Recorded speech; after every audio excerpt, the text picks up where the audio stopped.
ارے سنا کہ نہیں سنا؟ بابا کہاں رہتے تھے؟ دہلی میں. پورا نام ہے بابا فرید الدین گنج شکر. گنج شکر. یہ بھی اللہ کے ولی تھے. اب کبھی کبھی کوئی کہتا بھائی ایسا کیسا نام گنج شکر؟ شکر کے معنی شکر بھائی شوگر، اور گنج کے معنی خزانہ. تو کیا یہ شکر کا کوئی خزانہ تھا؟ ارے کیا یہ کوئی شکر کا خزانہ تھا؟ ارے میرے دوستو یہ شکر کا خزانہ تھا. یہ شکر کا کیا تھا؟ خزانہ تھا. کیوں؟ اس لیے کہ یہ ایک مرتبہ راستے پر بیٹھے تھے. کون؟ بابا فرید الدین گنج شکر. اس وقت گنج شکر نہیں بنے تھے، یہ تو راستے پر بیٹھے تھے. بابا فرید الدین ایسے راستے پر بیٹھے تھے. دو فقیر ان کے پاس بھیک مانگنے آئے. بھائی دو فقیر ان کے پاس بھیک مانگنے آئے کہ اللہ کے نام پہ کچھ دے دو. انہوں نے کہا میرے پاس کچھ نہیں، کیا دوں گا؟ انہوں نے کہا میرے پاس کچھ نہیں، کیا دوں گا؟ تو دونوں فقیروں نے ان کو گالی دی. دونوں فقیروں نے ان کو گالی دی کہ نہیں یہ بڈھا جھوٹ بولتا، یہ جھوٹ بولتا ہے، اس کے پاس بہت ہوگا لیکن یہ دینا نہیں چاہتا. بھائی گالی دینے والے پر تو آدمی ناراض ہوتا ہے. یا الٹا معاملہ، کہا اچھا تم نے مجھے گالی دی؟ ارے تم نے گالی دی، خدا نے مجھ کو جنت بتائی. کہا تم نے مجھے گالی دی، خدا نے مجھ کو جنت بتائی. آ جاؤ آ جاؤ، اب میں تم کو دوں گا، اب دوں گا. اور کیا کیا؟ یوں مٹی اٹھائی اور ان کے بدن پہ رکھا، یوں مٹی اٹھائی ان کے جھولے میں رکھا، یوں مٹی اٹھائی ان کے جھولے میں. تو وہ دونوں فقیر کہنے لگے تو مٹی ڈالتا؟ ارے تو ہمارے بدن پر، ہمارے کپڑوں پر، ہمارے جھولے میں مٹی ڈالتا. انہوں نے کہا لے لے مٹی لے لے.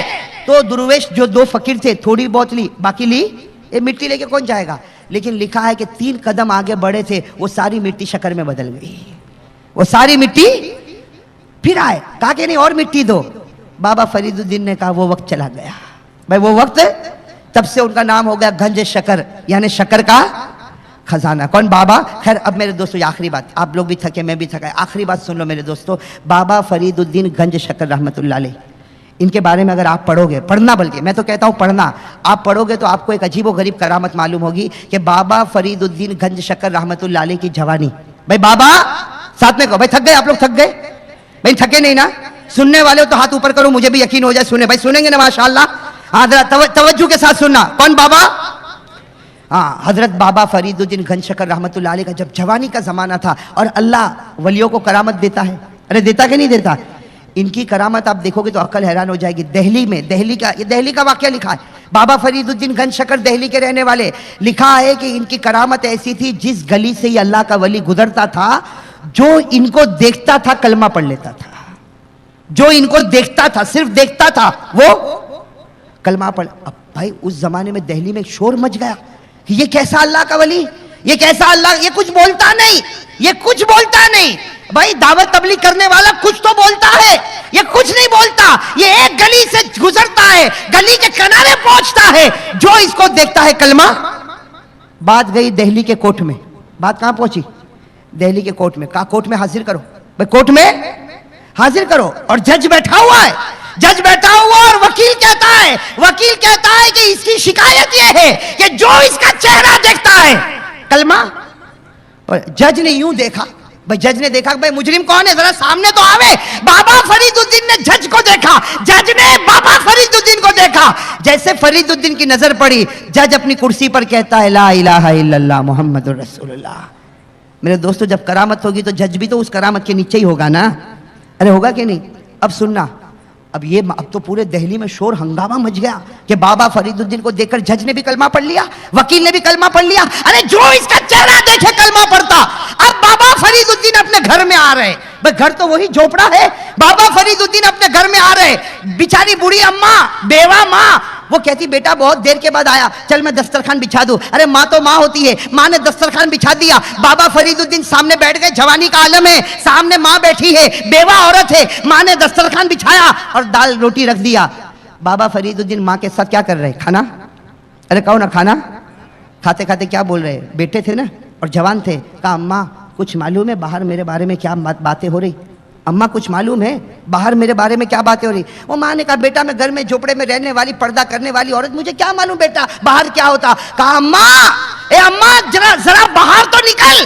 آج تیرے بیٹے کی یہ شان ہے، یہ فرید الدین تیرا بیٹا، اس کی یہ شان ہے کہ وہ جس گلی سے گزرتا ہے، جو چہرہ دیکھتا ہے کلمہ پڑھ کے مومن ہو جاتا ہے. ماں نے کیا کہا؟ ماں تو ماں ہوتی ہے، بیٹا چاہے کتنا ہی بڑا بن جاوے. ماں نے کیا کہا؟ فرید الدین یہ تیرا کمال نہیں، یہ تیری ماں کا کمال ہے. کیا کہا؟ تیرا کمال نہیں ہے فرید الدین، یہ تیرا کمال نہیں کہ جو دیکھتا کلمہ پڑھ لیتا ہے، ماں کا کمال ہے۔ تو بابا فرید الدین جوان تھے، کہنے لگے ارے اماں تیرا کیا کمال، تو گھر کی چار دیواری میں رہنے والی، جھوپڑے میں رہنے والی، تیرا کیا کمال، میں باہر جاتا ہوں اور جو مجھے دیکھتا ہے کلمہ پڑھتا۔ ماں نے کہا بیٹا سن، پہلے بات سن، دیکھو اب سننا۔ ماں نے کیا کہا؟ کچھ راز کی باتیں ہیں، کھولوں؟ کچھ راز کی باتیں بیٹے تیرے سامنے کھولوں؟ بابا فرید الدین نے کہا اماں بتا۔ کہا بیٹا جب تو میرے پیٹ میں تھا، جب تو میرے پیٹ میں تھا، 9 مہینے تک تو میرے پیٹ میں رہا، قسم اللہ کی وہ 9 مہینے میں میں نے کوئی گناہ نہیں کیا، میں نے کوئی گناہ نہیں کیا اور میرے نبی کے طریقے کے خلاف کوئی کام نہیں کیا، اور ہر وقت کہتی تھی اللہ میں گناہ نہیں کروں گی ورنہ کہیں میرے پیٹ میں جو بچہ ہے اس پر اثر نہ پڑ جاوے۔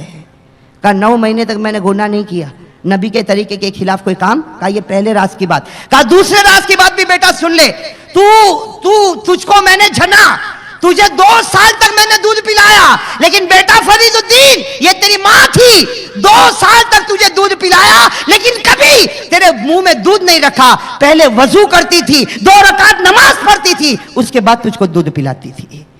اور تیسری بات کیا کہی؟ ہلا دیوے، کہا بیٹا اے بیٹا فرید الدین آج بھی تیری ماں رات کو تہجد میں اٹھتی ہے، آج بھی تیری ماں رات کو تہجد میں اٹھتی ہے، اور زمانہ گزر گیا تیری ماں کی تہجد کی نماز قضا نہیں ہوئی ہے، آج بھی تیری ماں تہجد میں اٹھتی ہے، اور بیٹا یہ پیشانی، یہ بوڑھی ماں کی پیشانی میں زمین پر رگڑتی ہوں، مصلے پر آنسو بہاتی ہوں کہ اللہ میرے بیٹے کو ایسا بنا دے کچھ بولنا نہ پڑے، لوگ چہرہ دیکھ کر ایمان قبول کر لے وے۔ کہا بیٹا یہ 3 راز کی باتیں بتا، تیرا کمال ہے کہ میرا کمال ہے؟ وہ تو اللہ کے ولی تھے بابا فرید الدین، کھاتے کھاتے لقمہ نیچے رکھا، ماں کے قدموں کو پکڑا رہے، دعا کرو اللہ اس گھڑی کے صدقے ہم کو معاف فرمائے۔ بابا فرید الدین نے ماں کے قدموں کو پکڑ لیا اور روتے روتے کہا قسم اللہ کی ایسی ماں اللہ سب کو دے، اور اے ماں جب تک تو جنت میں نہیں جائے گی تیرا بیٹا جنت میں نہیں جا سکتا۔ میرے دوستو وہ ماں سننا، وہ بابا فرید الدین کی ماں رات کو تہجد میں خدا کے سامنے، ارے زور سے کہو نا، خدا کے سامنے روتی تھی، تو باہر کی زندگی میں بیٹے کے چہرے پر ایمان کا نور تھا، باہر کی زندگی میں بیٹے کے چہرے پر ایمان کا نور تھا، اس لیے کہ ماں رات کو تہجد میں اللہ کے سامنے روتی تھی۔ اور آج ہماری ماں ٹی وی سیریل کے سامنے بیٹھی، پکچروں کے سامنے بیٹھی ہے، تو بتاؤ باہر بیٹے کے چہرے پر کیا ہوگا بھائی؟ کیا ہوگا؟ اللہ حفاظت فرمائے۔ اس لیے میرے بڑوں، میں ہر گھر کے بڑے کو کہنا چاہتا ہوں، پورے ادب کے ساتھ کہنا چاہتا ہوں کہ میرے دوستو ارادہ کرو نبی کا دامن ہاتھ سے کبھی جانے نہیں دیں گے انشاءاللہ۔ ارے کہو بھائی نبی کا دامن کبھی ہاتھ سے جانے۔ اور میں نے کہا تھا میں 3 قربانیاں مانگوں گا، وقت بہت ہو گیا، میں صرف ایک ہی بات اب آپ سے مانگتا ہوں میرے دوستو، نماز بھائی پڑھیں گے نماز انشاءاللہ؟ ارے کہو بھائی نماز پڑھیں گے انشاءاللہ؟ اور میں نے آئندہ آنے کا وعدہ کیا، ملاقات کرو گے نا انشاءاللہ؟ میں حور پر بھی بات کروں گا انشاءاللہ، جنت پر بھی بات کروں گا، اور میں نے کہا بایزید بستامی کے 18 سوال جواب پر بھی ہم بات کریں گے، بہت ساری باتیں میرے دوستو، لیکن سب سے بڑی چیز ہے نبی کا دامن۔ کہو بھائی سب سے بڑی چیز ہے نبی کا، بھائی سب سے بڑی چیز ہے نبی کا، بھائی سب پکڑیں گے نبی کا دامن انشاءاللہ؟ تو چلو بھائی نبی کا دامن کا پہلا سبق، نبی کے دامن کو پکڑنے کا پہلا سبق، ہاتھ اوپر کرو، میں بھی کرتا ہوں، ہم ساتھ میں سبق یاد کریں، کہہ دو انشاءاللہ، زور سے انشاءاللہ، اور زور سے انشاءاللہ، کل کی فجر سے لے کر انشاءاللہ موت کی شام تک انشاءاللہ ہماری ایک بھی نماز قضا نہیں ہوگی، زور سے قضا نہیں ہوگی، قضا نہیں ہوگی، وعدہ پکا بھائی، وعدہ پکا، نماز پڑھو گے نا انشاءاللہ؟ ہاں ایک جوان 15-20 سال کا 20 سال کا جوان، لیکن ہمیشہ رہتا عورتوں کے ساتھ۔ کس کے ساتھ رہتا ہے؟ تو ظاہری بات ہے مرد ہے، لیکن 20 سال تک عورتوں کے بیچ میں رہے گا تو بات کیسی کرے گا؟ عورتوں جیسی چلے گا، کیسا؟ عورتوں جیسا، اس کے اخلاق، اس کے عادات سب کیسے ہو جائیں گے؟ یہ مولانا جلال الدین رومی نے لکھا ہے، میں آپ کو سنانا چاہتا ہوں۔ ایک جوان تھا، 20 سال کا تھا، پوری زندگی کس کے بیچ میں گزارا ہے؟ مرد کہو ہے، اور پوری زندگی کس کے بیچ میں گزارا؟ بس ہمیشہ عورتوں کے بیچ میں، ہمیشہ عورتوں کے بیچ میں. تو کھائے گا تو عورت کی طرح، بولے گا تو عورت کی طرح، چلے گا تو عورت کی طرح، کپڑا پہنے گا تو عورت کی طرح. اب ایک مرتبہ وہ بیٹھا ہے، 20 سال کا مرد ہے بیٹھا ہے، اور اس کے آزو بازو میں کون بیٹھی ہے؟ ساری. اس لیے کہ اس کی عادت ہے عورتوں کے بیچ میں بیٹھتا ہے، وہ جا کر عورت کے بیچ میں بیٹھا. 20 سال کا مرد ہے، عورتوں کے بیچ میں بیٹھا، اور گھر میں سانپ آ گیا. گھر میں سانپ آ گیا تو ساری عورتوں نے چلایا، ارے سانپ سانپ، کوئی مرد ہو تو اندر آؤ، کوئی مرد ہو تو اندر آؤ. تو یہ بھی کھڑے ہو کے چلاتا ہے، سانپ سانپ، کوئی مرد ہو تو اندر آؤ. تو ایک دو مرد آئے، سانپ کو مارا، لیکن اس کو کہا کمبخت نالائق، تو مرد ہے. تو یوں سر پہ ہاتھ رکھو، بھول گیا میں مرد ہوں، معاف کرنا، میں بھول گیا کہ میں مرد ہوں. مولانا جلال الدین رومی نے بہت اچھی بات کہی. یہ مرد ہونا بھول گیا تو ہم کو ہنسی آئی کہ نہیں آئی ہنسی؟ کہ بھائی مرد ہونا بھول گیا. ارے مرد ہونا بھول گیا، 20 سال کا جوان مرد ہے اور کہتا میں مرد ہونا بھول گیا، ہم کو ہنسی آئی. مولانا جلال الدین رومی کہتے اس سے زیادہ ہنسی آتی ہے مجھے بے نمازی پر. کیوں؟ اس لیے کہ مسلمان کو کہنا پڑتا ہے ہاتھ اٹھاؤ، نماز پڑھیں گے، نماز پڑھو. ارے کیوں کہنا پڑتا ہے نماز پڑھو؟ تو یہ بھی سر پہ ہاتھ رکھ کر کہتا میں بھول گیا کہ مسلمان ہوں. جیسے وہ بھول گیا کہ میں مرد ہوں، یہ بھول گیا کہ میں. یعنی مولانا جلال الدین رومی جو کہنا چاہتے ہیں، مرد کے لیے مرد ہونا لازم ہے، مسلمان کے لیے نمازی ہونا لازم ہے. جیسے مرد اپنا مرد ہونا نہیں بھول سکتا، وہ مسلمان بیوقوف ہے، جاہل ہے، جو مسلمان ہو کر اپنی نماز کو بھول جاتا ہے. بھائی مرد ہونا کبھی آدمی بھولتا نہیں، تو نمازی ہونا کیسے بھول جائے گا؟ تو بھائی نماز پڑھو گے انشاءاللہ؟ بھائی نماز پڑھیں گے انشاءاللہ؟ پڑھیں گے نا انشاءاللہ؟ دیکھو وعدہ پکا کرتے ہو نا؟ بالکل وعدہ پکا. اللہ تعالیٰ آپ کے بیٹھنے کو قبول فرمائے، سننے کو قبول فرمائے، اللہ ہمارے جمع ہونے کو قبول فرمائے. دعا کریں کہ اللہ تعالیٰ ہم سب کو پکا نمازی بنائے. بھائی بنیں گے نا نمازی انشاءاللہ؟ اس لیے کہ ہم نماز پڑھیں گے، اللہ جنت الفردوس میں ہمارے لیے راستے کھولے گا. اللہ سب کو بے حساب حلال روزی، جان مال میں برکت عطا فرمائے. آمین. وآخر دعوانا ان الحمدللہ رب العالمین. حضرت مولانا کا 26 تاریخ کو لال میل رکھیال قلندری مسجد کے پاس بھی پروگرام رکھا گیا ہے.